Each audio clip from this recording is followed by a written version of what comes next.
Sumiati Surbakti selaku Direktur Yayasan Serikat ini bersama dan juga kepada Kak Putri Anika selaku sosiolog dan peneliti juga dipersilakan untuk mengambil tempat. Dan yang terakhir kepada Perdana Menteri Mbak Diana dan kepada Bu Hayati.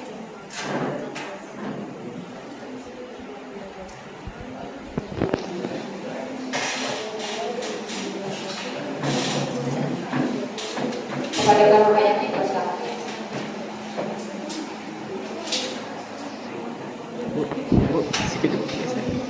Oke, thank you.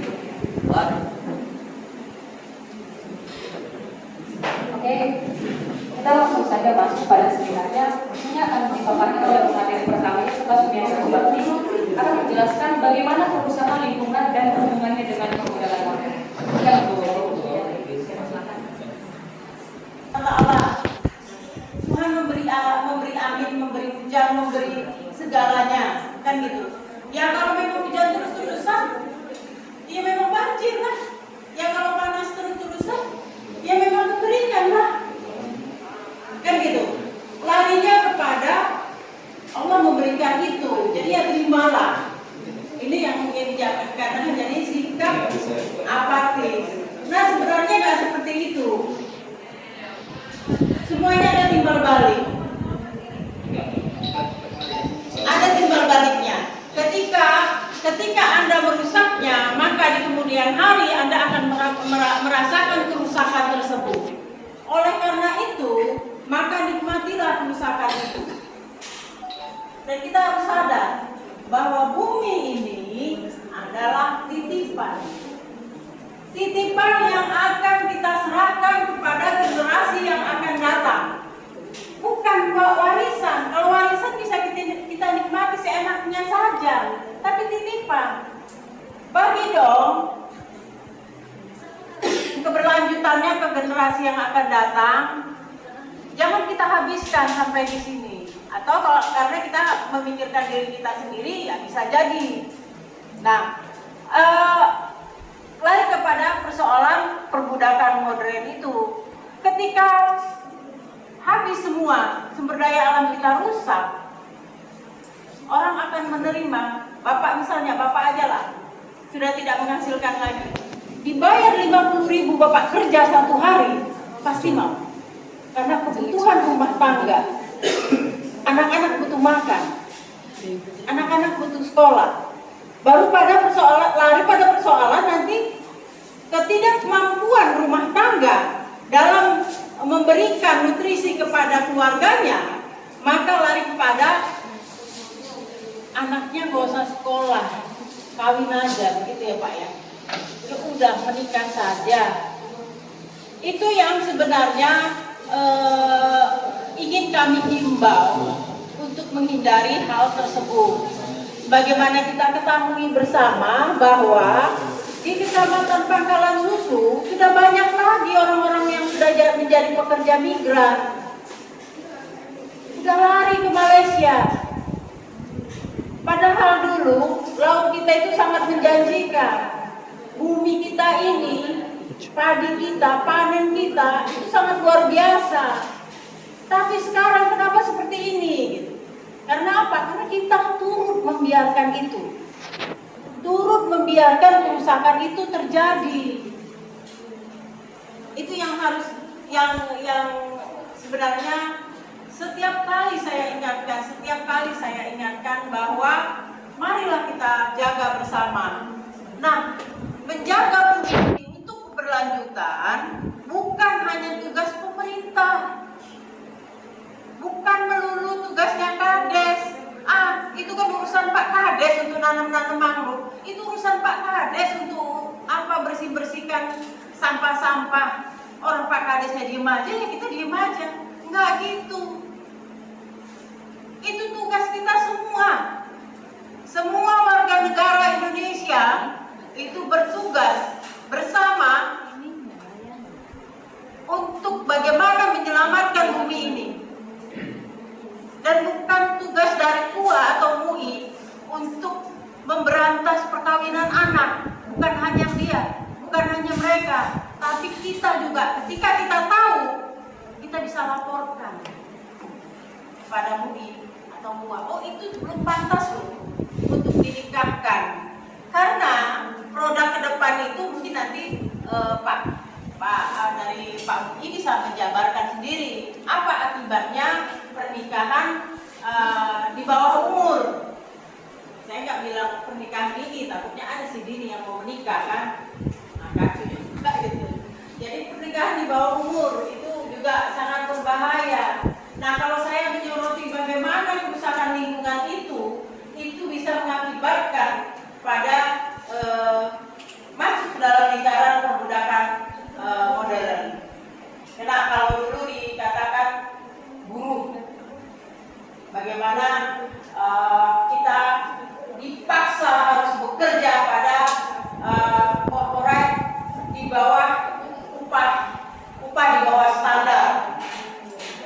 Harusnya di UMR kita misalnya satu hari itu dapat 100.000, tapi karena kebutuhan yang mendesak kita harus terima diberi upah 60.000 satu hari. Nah, sementara UMR 100.000 saja itu tidak tidak cukup mensejahterakan keluarganya, harus ada tambahan lagi. Begitu yang sebenarnya mau saya sampaikan. Dan satu lagi mungkin saya di luar konteks ini, kenapa kita harus melaksanakannya pada pada hari ini seperti kayak dipaksa gitu ya Pak ya.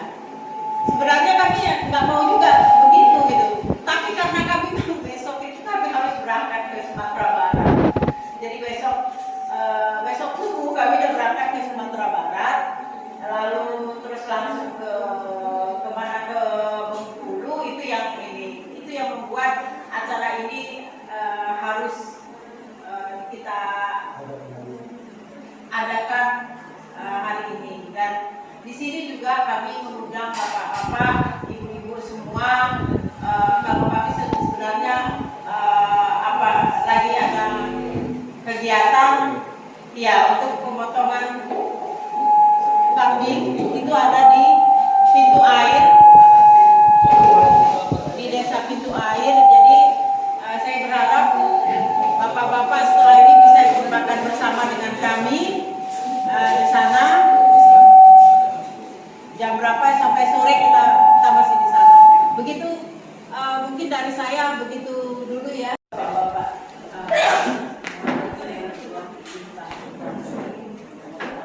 Mungkin saya akan konsultasi setelah dibuka oleh Bapak Kades, maka saya akan menjelaskan apa sih hubungannya dengan kerusakan lingkungan atau krisis iklim dengan perbudakan modern. Nah, yang kita tahu bahwa kita sekarang ini sedang menjalani tahap awal dari krisis iklim yang sebenarnya ke depan sangat luar biasa kalau kita membiarkan saja. Nah, krisis iklim itu krisis iklim itu dapat mengakibatkan terjadinya gagal panen dan menghilangkan mata pencarian. Kita nggak tahu nih memprediksi kapan musim hujan, kapan musim panas. Nah kadang-kadang misalnya hujannya sekarang hujan badai, baru terjadi banjir di mana-mana, kekeringan di mana-mana. Itu diakibatkan karena rusaknya lingkungan kita, rusaknya sumber daya alam kita. Sehingga itu mengakibatkan kita menjadi kita dipaksa tercerabut dari akar yang awalnya kita menjadi petani tulen, mau tak mau kita menjadi buruh serabutan, mau tak mau kita harus bekerja kepada orang lain. Harusnya kita menjadi tuan di tanah kita sendiri, tapi itu tidak berfungsi. Karena apa? Karena diakibatkan oleh rusaknya sumber daya alam kita, rusaknya alam kita. Itu diakibatkan apa? Kita tidak menjaga hutan yang ada di tempat kita. Kita berperilaku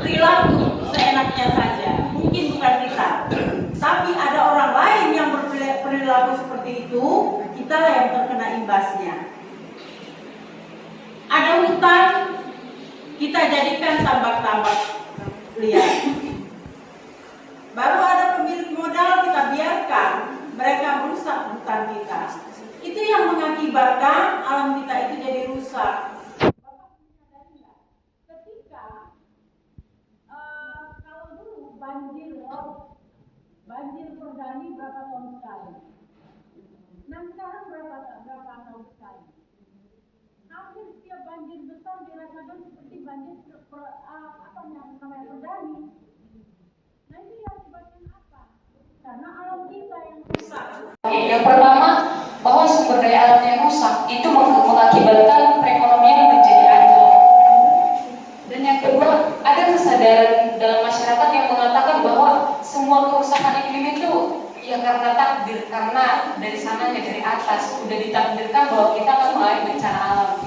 Dan yang ketiga itu ketidakmampuan rumah tangga dalam memenuhi perekonomian itu mengakibatkan pernikahan dini. Nah, pernikahan dini ini sebenarnya apa dan apa kira-kira penyebabnya? Mungkin ini bisa dijawab oleh Pak Karwa dari Pangkalan Susu. Saya persilakan, Pak.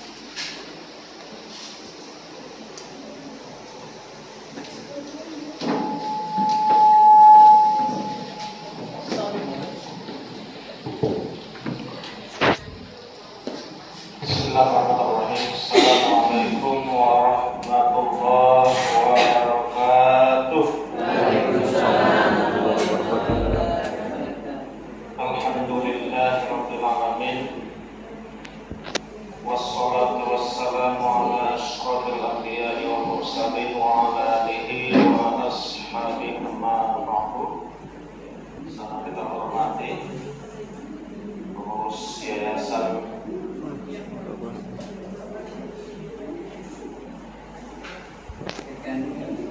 Sri Kandi Lestari, ya, Yayasan Sri Kandi Lestari. Sri Kandi ini pahlawan putri, ya. Lestari berarti abadi. Yang kita hormati Bapak Kepala Desa Sesior, seluruh perangkatnya, seluruh moderator yang ada di depan, panitia pelaksana dan peserta yang berbahagia. Mari sama kita memperbanyak puji syukur kehadirat Allah Subhanahu wa Ta'ala serta salam dan salam kepada junjungan kita Nabi besar Muhammad sallallahu alaihi wasallam. Alhamdulillah kita hari ini bisa bertemu berkumpul bersama. Waktu yang sangat berharga ini kita manfaatkan. Seharusnya lebih kurang 30 menit, tapi kita lihat pada perkembangannya. Saya awali dengan satu pernyataan firman Allah. Ini kalau kita sebagai seorang fasadu fil barri wal bahri bima kasabat aydin nas liuziqahum ba'dallazi ya'malu la'allahum yarji'un. Telah terjadi kerusakan fil barri wal bahri, di daratan maupun di lautan, disebabkan tangan-tangan manusia, disebabkan perbuatan manusia. Liuziqahum, supaya Allah berikan peringatan, mereka rasakan bagaimana dampaknya, bagaimana ngerinya, bagaimana resiko dan bahayanya kerusakan tersebut. Harapan la'allahum yarji'un, supaya mereka kembali kepada yang sebenarnya. 3 hal penting dalam ayat ini. Yang pertama, menjelaskan bahwa terjadinya kerusakan di lingkungan ini, di darat, di laut, itu sebenarnya pengaruh itu karena perbuatan manusia.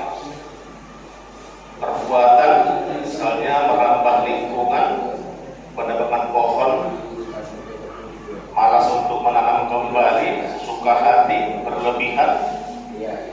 Kalau di lautan, mengambil hasil lautan dengan alat-alat berat, yang kecil yang besar semua tanpa pilih lagi, sehingga semuanya rusak. Itu karena perbuatan manusia. Perbuatan manusia itu ada kalanya karena memang untuk cari makan, tapi yang lebih dahsyat adalah karena ketamakan. Tamak itu congok, berlebihan, sehingga tidak menyisakan untuk anak cucu ke depan. berlebihan. Masa yang kecil-kecil pun nggak dikasih kesempatan. Masa udah dirambah tadi reboisasi lagi. Kalau sebagai petani biasa, petani kecil mungkin diukurnya, ya. Tapi ini udah masuk kelas kakap. Itu semua Allah jadikan untuk apa? Kok nampak resikonya? Ini bukan sekedar takdir, tapi karena ulah kita. Kenapa Allah biarkan? Padahal Allah sanggup menghalanginya. Allah biarkan supaya liyuziqahum, supaya kita bisa merasakan dampaknya itu. Allah biarkan, udahlah mau rusak lah, supaya kita rasakan bagaimana resikonya, bagaimana ruginya, rugi kelihatan kata Allah. Dibiarkan Allah supaya kita melihat. Untuk apa? Supaya kita sadar, supaya kita kembali ke yang sebenarnya. Oh, nggak bisa, rupanya Allah sudah jadikan indah alam ini, kok kita rusak ya. Ayo perbaiki balik. Nah, ini kira-kira maksud ayat tersebut ya. Kemudian satu hadis Nabi karena berhubungan dengan masalah pernikahan. Ada hadis Rasul mengatakan, kadal fakru ayyakuna kufran. Hampir-hampir saja kefakiran, kemiskinan menjadikan seseorang kufur, kafir, ingkar. Karena kemiskinan, kefakiran, karena ketiadaan ekonomi sangat dekat dengan gerakan perbuatan yang melanggar hukum Allah. Misalnya apa itu? Karena kemiskinan dia berani mengambil harta yang bukan haknya, mencolok, mencuri karena kemiskinan. Karena kemiskinan, karena ekonomi lemah, dia terpaksa menikahkan anaknya padahal belum pantas, belum dewasa. Tapi karena tuntutan ekonomi ada pula yang apa, ya udahlah, berkurang beban, berkurang biaya, ya kan? Kenapa? Karena dalam kata tanggung jawab kita dinikahkan dianggap sudah lepas, padahal belum tentu. Kenapa? Apa faktornya? Apa penyebabnya? Karena kemiskinan. Kemiskinan kalau jadi miskin karena tadi lingkungan sudah tidak stabil lagi, lingkungan sudah acak-acakan, cari ekonomi, cari duit udah payah. Masalah sekarang nih, jangankan yang halal, yang haram pun sudah serabutan, ya kan? Udah payah, udah antri cari yang halal saja, jangan yang jelas-jelas sangat antri, ya. Apalagi ini mau pilkada ini kan, menawarkan cepet, udahlah cepet terima, ya kan? Tahu-tahu ada yang cepat lihat pula, yang cepat lihat pula, ini udah kecewakan gimana? Kenapa ini? Ya, karena ekonomi tadi. Ekonomi seperti ini karena kita tidak memelihara lingkungan kita. Yang dulu daerah petani, di daerah petani banyak menghasilkan beras padi daerah di dalam sana. Tapi kondisi sekarang bagaimana? Daerah pinggir pantai banyak ikan. Sekarang bagaimana? Payah cari ikan. Amit. Dulu saya kecil-kecil kalau kita pergi datang nelayan, pulang dia kalau sudah untuk masak di rumah 2-3 ekor dikasih. Sekarang habis kita berkelahi merotak juga dapat. Itulah kondisi ekonomi sekarang ini. Bapak Ibu yang dimuliakan Allah, kita kaitkan dengan masalah pernikahan. Saya lebih kurang 23 tahun bertugas dalam menikahkan. Kata orang menghalalkan yang haram, ya kan? Menghalalkan yang dulunya haram, kita halalkan supaya halal, ya. Yang haram dihalalkan melalui ijab kabul, melalui akad nikah. Selama 2000 sampai 2023 banyak hal yang kami lihat, banyak hal masalah yang berkembang luar biasa. Kasus pernikahan di bawah usia ini memang sekarang ini dinaikkan. Kalau 5 tahun yang lewat itu yang perempuan 17 tahun, 16 tahun ke atas bisa. Sekarang karena resikonya lebih besar, akhirnya DPR pusat sesuai dengan usul Kementerian menaikkan angka 16 ke angka 21, minimal 21. atau perempuan 19 bolehlah. Kalau belum sampai usia 19 tahun harus sidang dulu, ngurus dispensasi ke pengadilan agama di bawah umur 19. Belakangan ini banyak yang terkendala tidak bisa nikah karena umurnya belum sampai 19, belum tamat SMA. SMA tamat usia berapa? 18. Kita katakan SD, sebelum SD 6 tahun, SD 6 tambah 6 tambah 12, SMP 3 15, SMA 3 18. 18, 19 dianggap sudah usia tamat usia SLTA, sudah bolehlah nikah. Tapi kalau masih di bawah itu berarti belum tamat SMA. Tidak dibenarkan. Dalam yang normalnya tidak dibenarkan, harus dispensasi sidang di pengadilan. Di pengadilan sidang dipanggil kedua pihak keluarga, dihadirkan 2 orang calon pengantin. Di sana ditanya, dinilai oleh hakim, kamu tidak pantas enggak? Apa masalahnya? Mungkin karena memang usianya tamat SMP, sudah dewasa, atau mungkin masih tamat SMP kalau pergaulan bebas. Kenapa terjadi pergaulan bebas? Karena orang tuanya sibuk cari duit, tahu-tahu ditangkap Pak Hansip. Sekarang ada Pak Hansip lagi ya? Ada Pak. Paksa, umur belum cukup, gimana? Tadi saya sempat bicara sama keluarga di sini, membeli pesertanya. Banyak yang karena tidak terpenuhi usianya, umurnya belum dewasa, akhirnya karena sudah duluan besar perutnya, terpaksa dinikahkan, namanya nikah siri. Oh, ini yang banyak nih. Di sini enggak, daerah lewat Susana banyak kali, Susana enggak ya? Enggak sama, enggak beda. Ini banyak, nikah siri ini banyak kali. Alasan dulu nikah siri itu, kenapa nikah siri? Kalau dulu 5-10 tahun yang lewat yang banyak saya alami saat pernikahan itu, nikah siri itu kenapa? Karena yang laki sudah punya istri, mau nikah lagi istri kedua, nggak boleh di kantor, paksa nikah siri. Itu maklum kita. Kenapa? Undang-undang yang tidak membolehkannya. Kalau karena mau nikah dua tidak dikasih di kantor, di rumah dan sebagainya, itu silakanlah. Berarti sudah cukup umur. Walaupun mungkin resikonya nanti tanggung jawab suami itu gimana kalau nikahnya tidak legal. Tanggung jawab rumah tangganya nanti kalau mau cerai terjadi sesuatu itu tidak diakui dalam pemerintah. Hati-hati nikah siri, risikonya besar.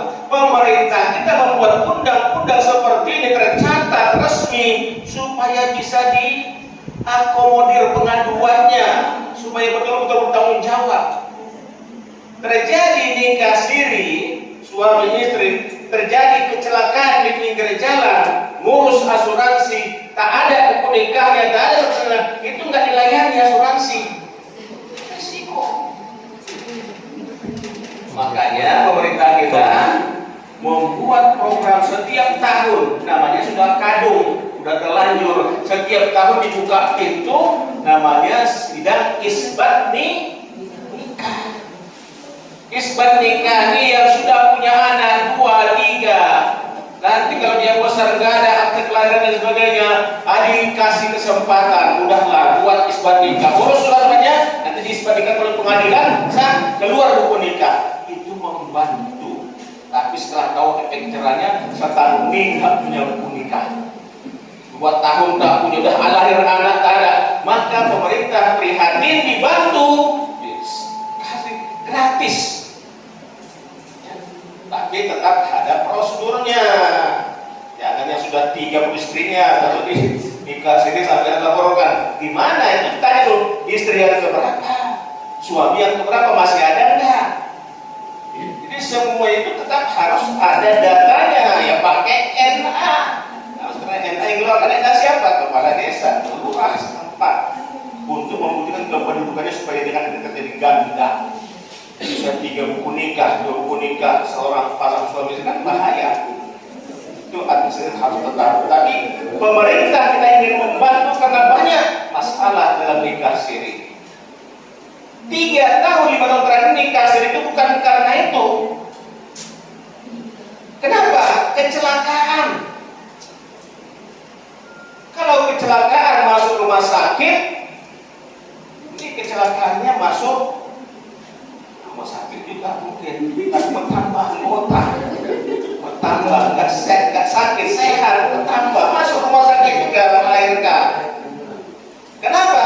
Di SMA sekolah terakhir bebas pergaulannya. Ibu-ibu sekarang ini karena kesibukan ekonomi tadi, ya terkadang lembur malam, bapaknya lembur, si mama juga sibuk capek kali udah siang malam tertidur.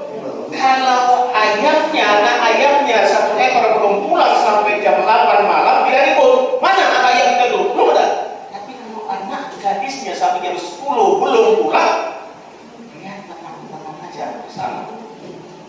Ya Bu, tenang-tenang saja. Akhirnya karena malam di jam 10, besok jam 11, lama-lama kelewat terjadi sesuatu. Nikahkan. Nikah di bawah umur. Resikonya apa? Ya begitu tadi.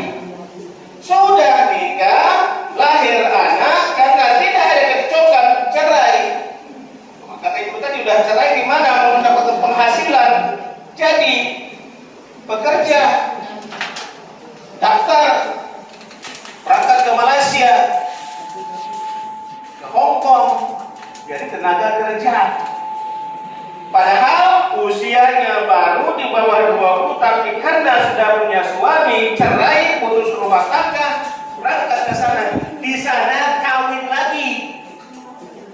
Kawin sama siapa? Ada yang sama majikannya, ada yang sama kawan-kawannya sekerja. Tak jelas lagi, hancur.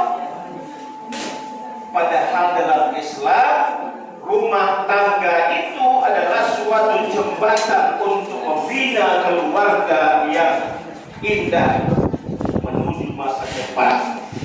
Allah menyebut sakinah, mawaddah, warahmah. Sakinah tenang, mawaddah penuh cinta, rahmah penuh kasih sayang. Itu konsep pernikahan, bukan kumpul kebo, ya kan? Tapi suatu konsep pernikahan yang sakinah, mawaddah, warahmah. Ini perlu banyak persiapan. Pertama, kesiapan usia.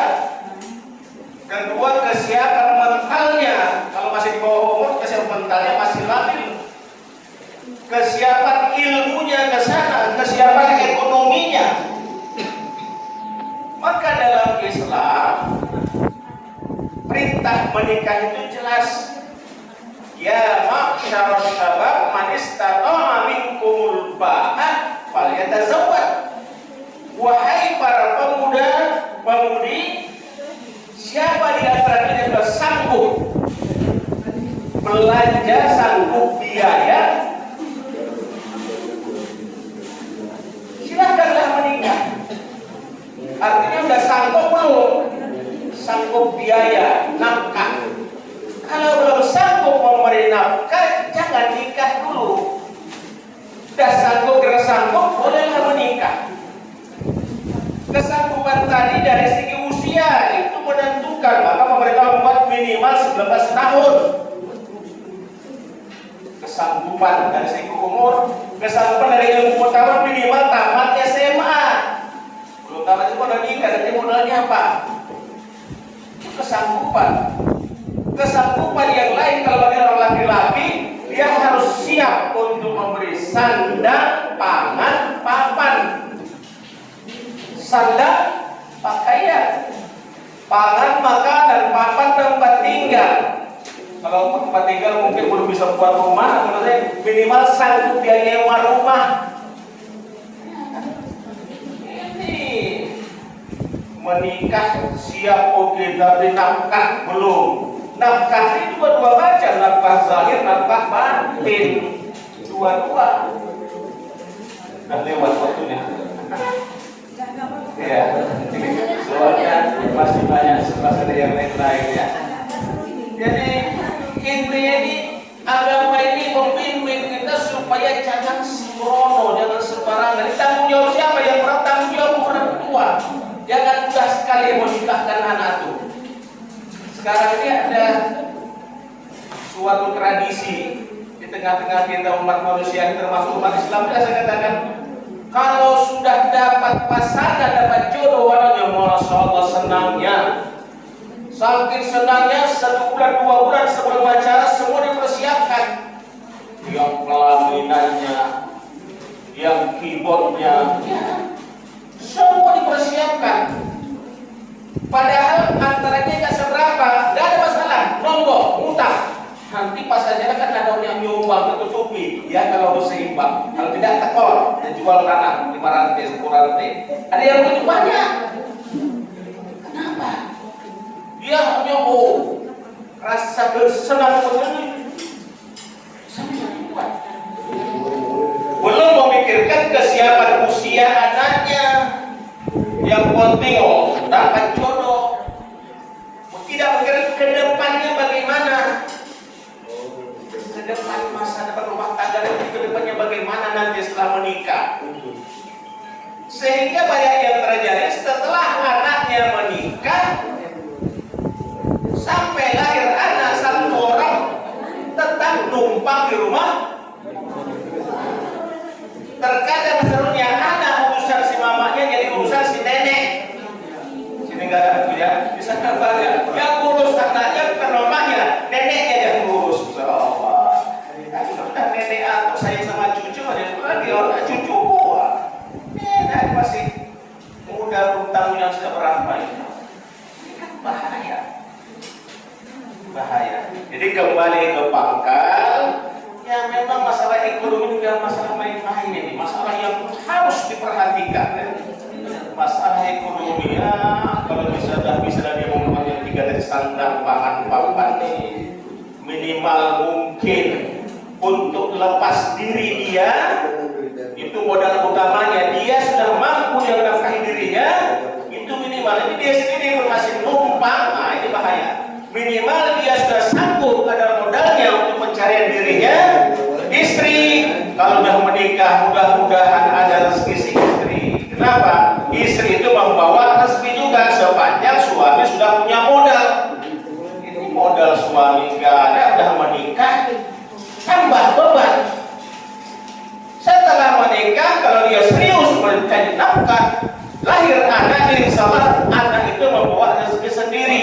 Tapi jangan banyak-banyak ya, 1 2 cukup. Itu banyak-banyak, Allah yang nanggung rezeki dibuat sebanyak-banyaknya. Enggak juga.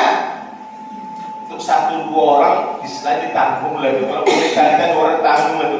Allah juga begitu. Kalau sudah berlebihan, tidak ada perencanaan, lepas kendali ya, itu namanya merugikan diri sendiri juga. Artinya harus punya perhitungan. Jadi masalah ekonomi seperti hadis Nabi tadi bisa membuat orang silap, bisa membuat orang melanggar hukum, bisa membuat orang kalah dan lain sebagainya. Maka mapankan dulu ekonomi. Ekonomi terpaut pada lingkungan kita. Lingkungan kita. Apa keahlian kita? Keahlian pertanian, lahan pertanian tadi kondusif kan? Nelayan yang serius, apapun pekerjaan kita yang penting dihayati, dijiwai, jangan sambilan. Kalau pedagang, pikir jalan ya silakan, mau pedagang silakan. Kalau dalam Islam ada 3 usaha zaman Nabi yang disenangi. Pertanian, tukang, petani tukang, pedagang. Perdagangan di masa Rasul luar biasa pesannya, sampai ke negeri Sabtu ada berniaga. Pertanian luar biasa. Yang ketiga tukang juga di zaman ini pertukangan dulu, tapi sekarang tukangnya banyak, tukang rusak. Tukang jual tukang rusak. Tukang jual air ini bukan tukang yang resmi yang jual Islam. Ini yang ilegal, kalau ilegal jangan ikut. Bukan tukang juga. Artinya apa? Inilah tuntunan agama kita begitu indahnya, jangan dilanggar, diikut sebatas kemampuan. Mudah-mudahan apa yang kita harapkan akan tercapai dengan baik. Sakinah, mawaddah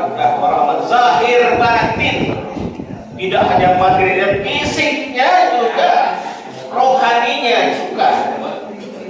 Konsep Islam sangat indah, tapi terkadang kita hanya jadikan dia pedoman, bukan pedoman. Tahu pedoman? Nah, ada pedoman, apa ada pedoman? Kalau pedoman disimpan jadi tempat tidur, kalau pedoman ditengok-tengok, jadikan rujukan ya. Pedoman, kalau bahasa Mandarin pedoman, ini modom, modom di tempat tidur disimpan elok-elok, tak dibuka-buka, itu pedoman kan? Ini harus jadikan pedoman, ya enggak?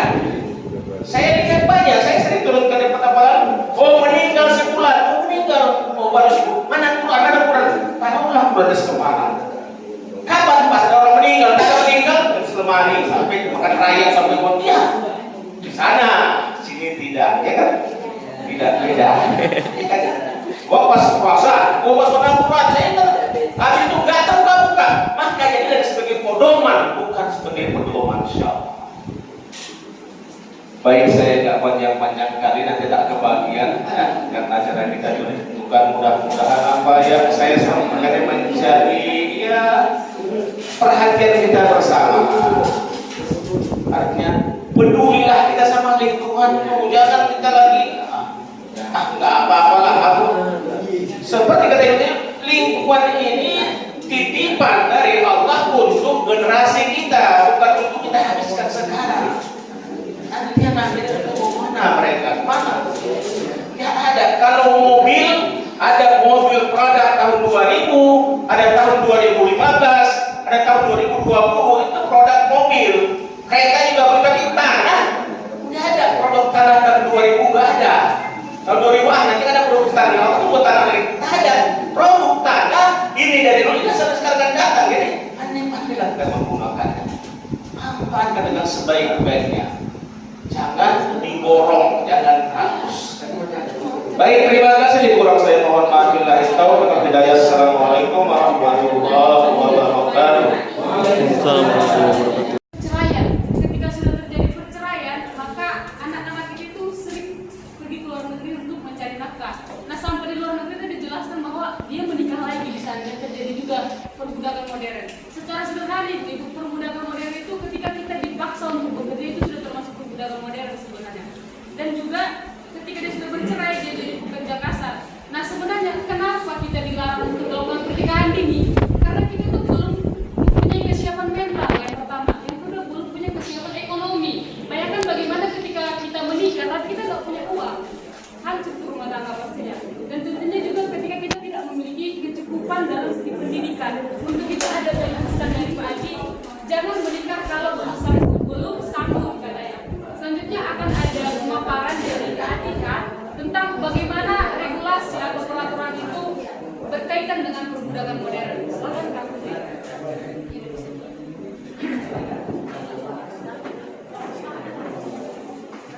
Selamat siang, Bapak-bapak, Ibu-ibu. Assalamualaikum warahmatullahi wabarakatuh. Masih semangat? Sarapan apa tadi, Bu? Daging nggak? Masih ada dagingnya? Jadi lauk pauk yang kita makan di rumah mencerminkan kelas sosial kita. Bapak Ibu makannya lebih banyak proteinnya atau karbohidratnya? Lebih banyak nasinya atau dagingnya, Pak? Dagingnya. Sama, Pak. Sama kayak saya juga. Lebih banyak makan karbohidratnya, nasinya daripada lauknya, proteinnya. Karena apa? Karena hanya orang kaya yang bisa makan protein yang lebih banyak daripada kita. Ya kan? Nah, protein itu, Pak, menentukan kesehatan dan kepintaran kita. Jadi anak-anak bodoh bukan karena dia bodoh, tapi karena gizinya tidak terpenuhi. Artinya apa, Pak? Bu, ada ketimpangan nggak di situ? Ada ketimpangan nggak, Pak? Supaya nggak gosip ya, Pak ya, di belakangnya ya kan. Pak Ustaz tadi di sini, bapaknya di belakang juga gosip. Nah, jadi harus mengimbangi. Nah, jadi Bapak Ibu, dari apa yang kita makan saja itu menunjukkan kita Dari jajanan anak bapak ibu, tercerminlah kita ini kelas ekonomi mana. Jajannya banyak micin nggak? Banyak pewarna nggak? Ya kan? Atau jajannya apa? Telur, roti yang bergizi, ayam, daging, ikan. Bagaimana mau makan ikan, Pak, Bu? Masih ada nggak ikannya di laut? Banyak Bu, banyak. Nanti Bapak Ibu yang curhat sama saya ya. Jadi Bapak Ibu sekalian, saya mau menunjukkan data bahwa di Indonesia 1% masyarakat kita, ya 1% masyarakat kita menguasai 46% kekayaan. Timpang nggak itu? 1% masyarakat menguasai 46% kekayaan. Ya kan? 1%. Bukan 50%, bukan 20%, 1% aja. 10% orang terkaya di Indonesia menguasai 75% kekayaan. 10% orang terkaya menguasai 75%. 90% sisanya menguasai berapa, Pak? Bu, 25%. Cakar-cakaran yang 90% untuk memperebutkan 25%. Ya piye? Mau beli ikan, mau beli daging, mau beli ayam, mau beli telur supaya pinter, supaya sehat. Ya kan? Gimana ya Pak Kades ya? Stuntingnya berapa Pak di sini Pak? Kalau saya ini kebetulan tinggal di Deli Serdang, stuntingnya masih cukup tinggi. Stunting itu anak-anak yang gagal tumbuh. Tadi karena itulah yang karena tadi disebutkan oleh Pak Ustadz. Gak siap dia secara ekonomi ya Pak ya. Akibatnya salah satunya adalah stunting. Nah, jadi kenapa ini bisa terjadi? Ketimpangan itu Bapak Ibu lebih tinggi di desa daripada di kota. Betul nggak Pak Kades? Orang-orang di desa nampaknya yang kaya sekali, hanya sebagian kecil, yang miskinnya sebagian besar. Penguasa tanahnya lebih besar, lebih kecil itu ya kan? Saya besar. Yang tanahnya sedikit, yang lebih banyak gitu orangnya, cakar-cakaran. Dalam konteks desa, tanah ini juga adalah penguasaan ekonomi. Karena apalagi bila tanah itu adalah sebagai modal pertanian, ya kan? Semakin banyak tanah yang dikuasai warga desa, maka semakin produktif dia secara ekonomi. Tapi kalau semakin sedikit atau dia nggak punya tanah, akhirnya dia jadi apa Bapak Ibu? Guru. Bapak Ibu, kenapa kok bisa ada orang kaya kali, ada yang miskin sekali, sampai anaknya pun gagal tumbuh, anaknya pun akhirnya badannya seperti tengkorak hidup tapi perutnya menggelembung. Kenapa? Kenapa Pak? Ada yang kaya sekali. Itu perutnya gembung. Atau karena di YouTube itu kan dibilang motivator, kamu kalau mau kaya harus kerja keras, bangun pagi. Nah, Bapak Ibu bangunnya jam berapa? Jangan-jangan lebih pagi daripada yang ngomong di YouTube itu, ya kan? Artinya apa? Kekayaan itu bukan hanya karena kita tuh males, kurang kerja keras, bukan hanya itu. Jadi apa Bapak Ibu? Akses terhadap apa? Pertama kesehatan. Seperti saya bilang, bagaimana anak-anak bisa pintar, bisa masuk sekolah yang bermutu bila dia stunting. Tahu nggak Bapak Ibu stunting? Ya, kalau stunting, otaknya nggak mampu bekerja dengan baik. Karena apa? Makanannya kurang bergizi, gitu loh. Ya, kalau miskin, bisa nggak Bapak Ibu leskan anaknya di les yang bagus sehingga bisa masuk kampus yang ternama? Nggak bisa. bisa. Kalau tidak masuk kampus ternama, bisa nggak bersaing dengan orang-orang sarjana yang punya titel untuk mendapatkan pekerjaan yang lebih baik? Nggak bisa. Ya, jadi artinya kemiskinan bukan sekedar karena kita males pulang kerja keras atau bangunnya kesiangan, bukan.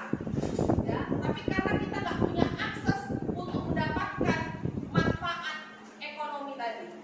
Kenapa? Model industri kita adalah eksploitasi sumber daya alam. Saya tanya sekarang Bapak Ibu, sini kan ada perusahaan ini ya, pembangkit listrik batu bara. Jadi siapa pemilik perusahaan batu bara di Indonesia ini? Siapa yang punya? Orang-orang terkaya di Indonesia adalah mereka yang memiliki perusahaan eksploitasi batu bara. Dan mereka adalah para pejabat-pejabat publik yang juga ikut setiap tahun dalam pemilu. Yang Bapak Ibu berantem juga karena mereka. Ya kan, nanti di medsos. Anti asing. Satu, anti apa lagi? Gak nasionalis. Gitu ya kan? Berantem. Padahal mereka satu geng sebenarnya. Nah, artinya apa? Artinya itulah yang terjadi.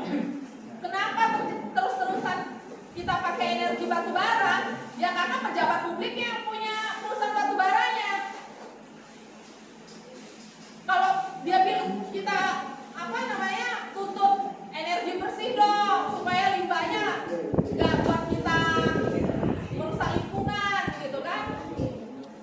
Ya gimana? Mereka mana rugi? Tutup dong perusahaannya kalau pakai energi bersih. Ya nggak Bapak Ibu? Ya kan? Tutup.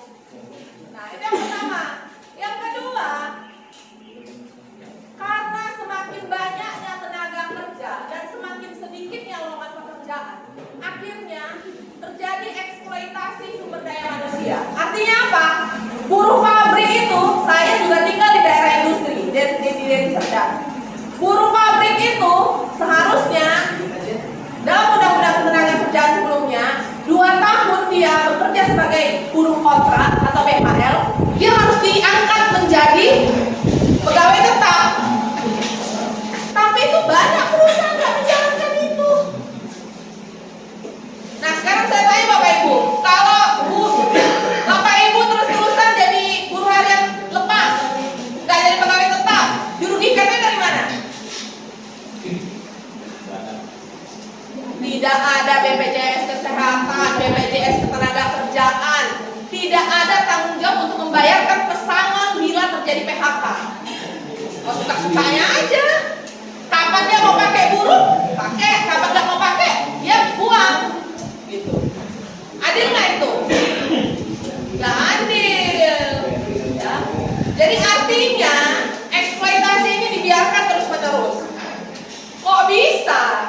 Kok bisa dibiarkan ya Bapak Ibu ya? Kok bisa ya? Kok dibiarin aja buruh-buruh itu? Gak dikasih nanti pesangonnya, dia terus-terusan jadi buruh kontrak. Apalagi buruh perempuan ya, nanti cuti haid gak boleh, gajinya dipotong kalau dia ambil cuti haid. Harusnya kalau cuti haid itu hak perempuan, jadi dia harus dibayarkan tetap gajinya. Banyak tuh kejadian gak dibayarkan, potong. Ya. Jadi kenapa bisa terjadi seperti itu? Kenapa Bapak Ibu kira-kira ya? Kok dibiarkan ya ini ya terjadi ya?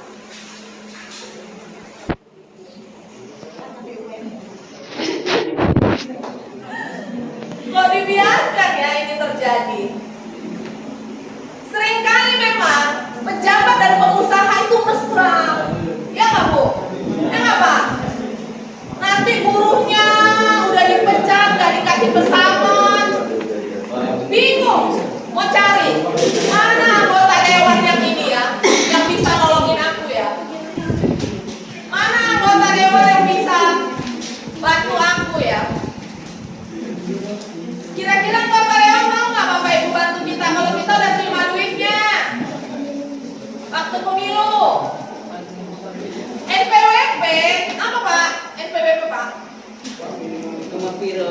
wali piro, ya kan? Ya dia nggak mau, dia bilang ya, aku kan menang karena bayar. Masa aku suruh kerja? Gak mau lah aku, mau kalian dipecat kek, mau kalian banjir kek, yang bolos, katanya. Ya kan? Nah, ini yang harus kita lihat juga secara cermat. Akhirnya apa yang terjadi?